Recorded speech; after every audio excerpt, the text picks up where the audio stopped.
Hi, so this is a lesson about music imagery and timbre, but first we are going to play a game called Good Morning, Mr. Judge. All right, let me explain the rules really fast. So basically you're going to call up one person up to the front of the room and they're going to be the judge. And what they're going to do is they're going to close their eyes and they're going to turn around, no peeking. Okay, and they're going to listen. So the teacher's going to call on a student behind them to say the words, "Good morning, Mr. Judge," in their normal voice. There'll be 2 rounds, and for the first round, you can't disguise your voice. You got to say it in your normal voice. So when the person says, "Good morning, Mr. Judge," then the judge listens and they guess, and if they guess it right, then they get to stay up there. But if they guess it wrong, then they will swap places and we have a new judge. All right, so do that a couple of times, and then the second round, then you are allowed to disguise your voice. So you might say it like, "Good morning, Mr. Judge," or "Good morning, Mr. Judge." However you want to disguise your voice.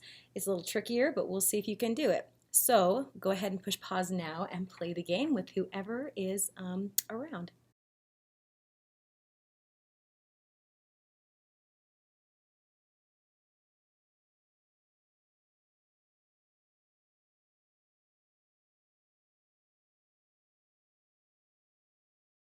Okay, so now you have just played the Good Morning, Mr. Judge game, and if you think about it, that is pretty amazing that you're able to recognize voices because everybody's voice is different, believe it or not. That's why voice recognition software works, and we're able to recognize voices just by hearing them, like for a split second. In fact, there's a fun thing, like have you ever been watching a cartoon or a show and you hear a voice and you're like, "Oh, I know that guy, he's from something else." That's one of my favorite things to do. For example, I was watching my favorite cartoon, Avatar: The Last Airbender, and the guy who plays Prince Zuko, I'm like, I know that voice from somewhere. And it's actually the same guy that plays Rufio in the movie Hook, which is also one of my favorite movies. So I think that's really fun and really cool that we are, human ears are amazing. We're able to recognize the specific sound of somebody's voice. Now we're going to play another game. What's more like a quiz, but don't worry, it's an instrument quiz. So just like we were recognizing people's voices, we're going to see if you can recognize different instruments just by hearing them. So we're going to just follow the instructions in the video and go ahead and listen. Don't call out until it says to, and see how many instruments you can guess just by listening to the sound.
Okay, so now that you've completed that quiz, you're ready to learn the vocabulary word of the day, which is timbre.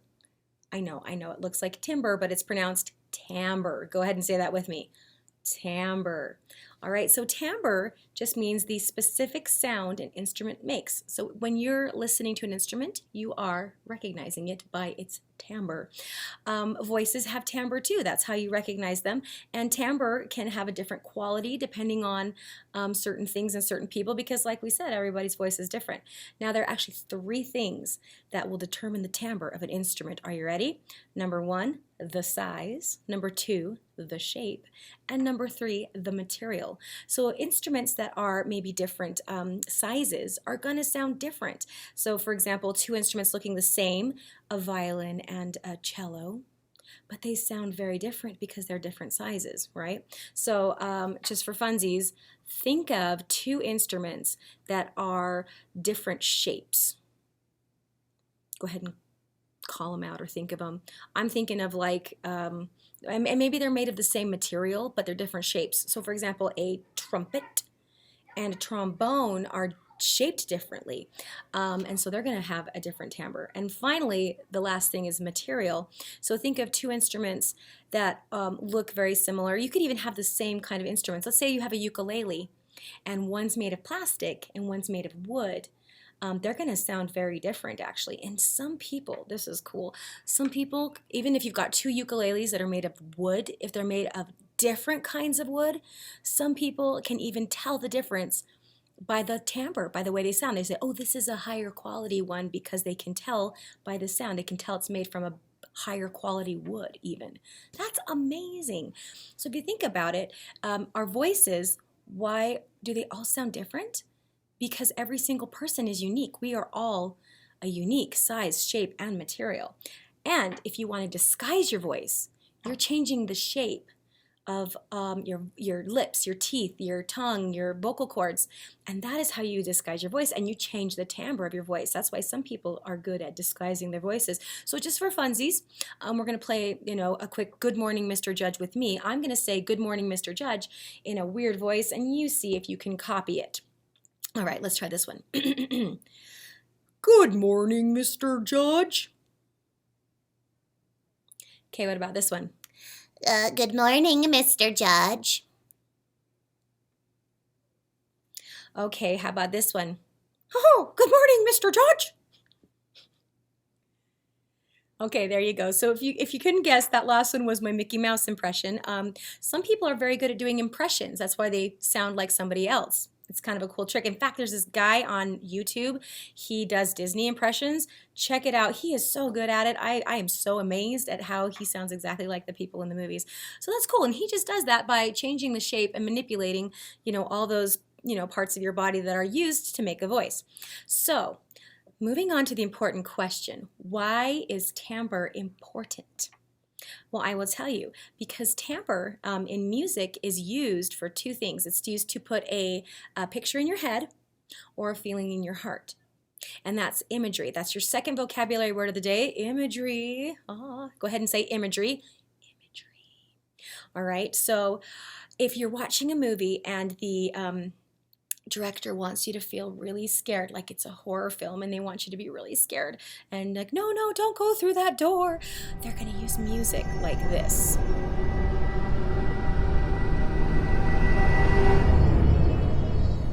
Okay, so how many of you kind of started to feel a little panicky? That is because the music, the timbre of the instruments was kind of causing that causing your heart to feel that way. As opposed to if, the guy was going to go through the door, it's like, don't go through that door. If they used a different kind of an instrument or different music like this, you probably wouldn't be as scared. So here's a tip. If you're watching a scary movie, don't cover your eyes, plug your ears, because then you won't be able to hear the music and you'll be like, Well, whoop-de-doo, he's going through a door. He's walking down the hallway. That's lame, because the music isn't going to be there. It's kind of cool. Also, so movies that we watch and like the video games we play wouldn't be nearly as exciting or create that emotional response without the music. That's what music timbre. So like if, and the other part of it, like I said, was to put a picture in your head. That's called imagery. So if a composer wants you to think of like a bird or a butterfly, they're going to use high instruments that have kind of that tinkling high sound. It's like in Peter and the Wolf, to represent a bird, they use a flute like this. And I can almost see the bird fluttering around. And the way they play the flute makes a difference too, obviously. But if the composer wanted you to think of a big animal that's big and low, are they going to use a flute? No, they're going to use like a big low instrument like this. See, that's from the Carnival of the Animals, and that is the elephant. And so the instruments that people use make a difference. They're going to cause a picture in your head or a feeling in your heart, and that's part of what makes watching movies and playing video games so fun.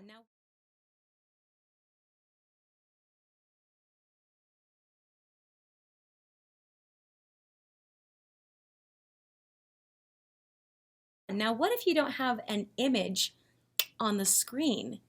Can the music still put a picture in your head or a feeling in your heart? Nod yes, of course it can. So we're going to play the third game of the day, and it's my favorite one. So basically we're going to do kind of the instrument quiz again. But instead of telling me what instrument it is, I want you, okay, we're going to have 3 rounds because I like numbers. So first round, I want you to listen to the instrument and tell me what animal it could be. What animal does that instrument make you picture in your head? What does it make you think of? All right, and then I'll tell you about the other rounds in a minute. So go ahead and we're going to listen to that instrument quiz again. Follow the instructions. Don't call out. And the awesome thing is there's no wrong answer. Whatever animal it makes you think of is the right answer because that's what it made you think of. So go ahead and listen. And it helps if you close your eyes. Here comes the quiz, and here we go.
Okay, so now for round 2 of this new timbre game, we'll call it the Timbre Game. Now this time, when you hear an instrument, I want you to think of what animal it reminds you of, but I want you to also tell me, where is it? So what's the setting? If it's a cow, is it on a farm, or does it make you think of a cow on the beach? And then I might even ask you, well, what color is the sky? Well, what time of day is it? What kind of weather is it? What else is there? Is it just what kind of plants are there? What's going on? Where is this? Are there people there? Are there vehicles or buildings? I mean, if it's your house that it makes you picture, which room is it? I just want you to think of as many details as you can and go ahead and take this round 2 quiz. Now remember, what animal is it? and where is it?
Okay, now you know round three is coming. So round three, you're going to be thinking of what animal does this make me think of?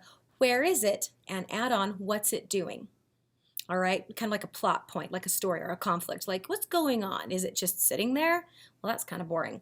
I want you to listen to the instruments and really listen to the movement of the melody and think, what does this make me think? Is it skipping? Is it hopping? Is it drinking pina colada? I mean, is it jump roping? Is it running away from something? All those things. So, what animal is it? Where is it? And what's it doing? Here we go.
Okay, awesome. Now you have just got the building blocks and everything you need to be able to play my favorite game. This is a car game I play with my kids in the car when we're just listening to music. Like if we're listening to music on the classical station or instrumental music, like music from movie soundtracks or video games are really good for this. I call it the movie music game. All right, so basically it's like, okay, you know, movies have music in them. if this was a movie soundtrack, what would be happening in the movie? So I have them tell me who's there, where are they, and what are they doing? So if you are playing the movie music game like at a school, then you might have a paper that looks like this. It says first, then, next, last. It's kind of the order a story goes in. As you can see, there's a place for drawing pictures and for writing words. I would prefer that you do at least one of each, because drawing pictures and writing words will help you get a better picture in your head of what you want your story to be. And so you could listen to the music and really let it put a picture in your head or a feeling in your heart, however it's making you feel. You can write down anything that it makes you think of. But basically, I want you to listen for a couple of things. So we talked about timbre, right? Timbre. And instruments have different timbres. So when you hear a different instrument show up in the movie, in the music, I want you to imagine that's something new that happened. Like maybe it's a new character, somebody else showed up. Or maybe it made you think of a new place. It's like, okay, and then they went to a new place. Or if suddenly the music changes and maybe they're doing something different. Maybe instead of just sitting there running away or whatever is happening.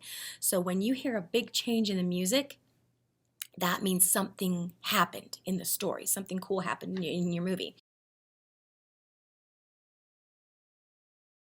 Quick note about the example. The process for doing this is first I had the class listen to the music with no papers. They just listened.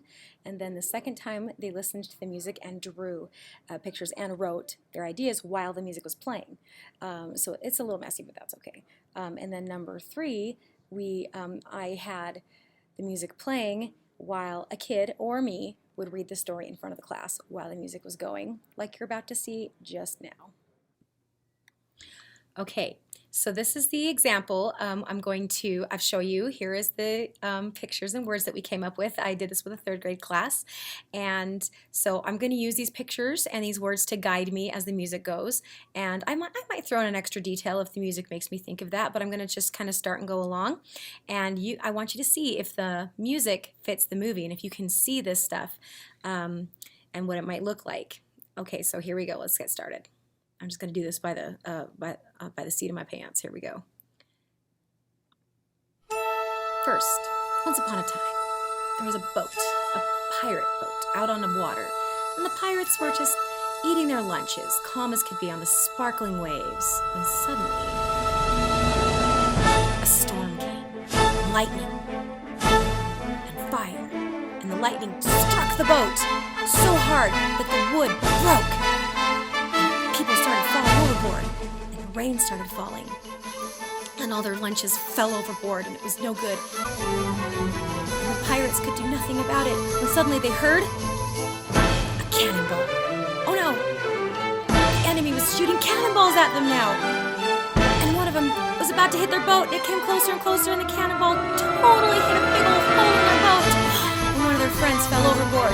No! They saw sharks in the water, and then everybody was falling overboard. The entire ship was sinking, and everybody was trying to swim for their lives. And the enemy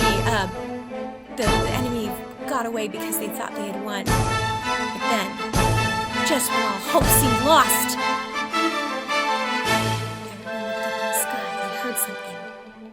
And they saw something in the distance. It was quiet at first. It was the sound of birds. And the birds were flying closer, and somehow they saved everybody. They picked them up, they swooped down, and they flew away on gentle wings and carried them all back home. But when they got home, they found that one of their friends was missing. It was Billy Bob. And so for Billy Bob, they had a funeral. And everybody was there. The captain, the crew, his girlfriend. And they all shared memories about Billy Bob. He was a good pirate. We'll miss him. In the middle of the funeral, Billy Bob showed up. Suddenly, he was dripping wet. And they said, "Well, where have you been?" He said, "I was chased by a shark, but I beat him off and I survived."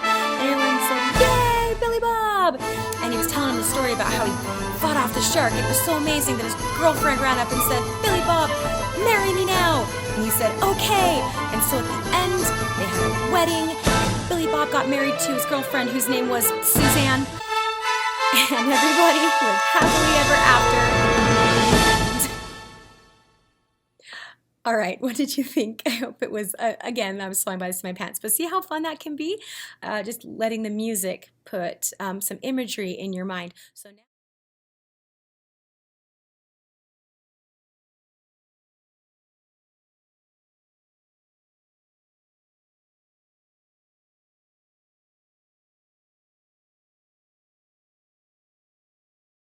your mind. So now it's your turn.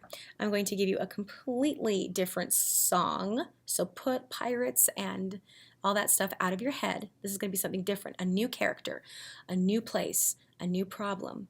And go ahead and remember, you're going to listen to it first, and then you get to draw and write and make a cool story.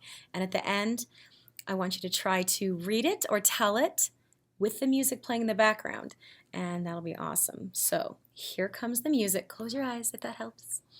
And here it goes.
Okay, so now that you have listened to the music, you got some ideas. Go ahead and get your paper out, and we're going to listen to it again. And remember, every time you hear something change in the music, add a detail, add a picture, add something to your picture, add more words, and just have fun with it. There's no wrong answer.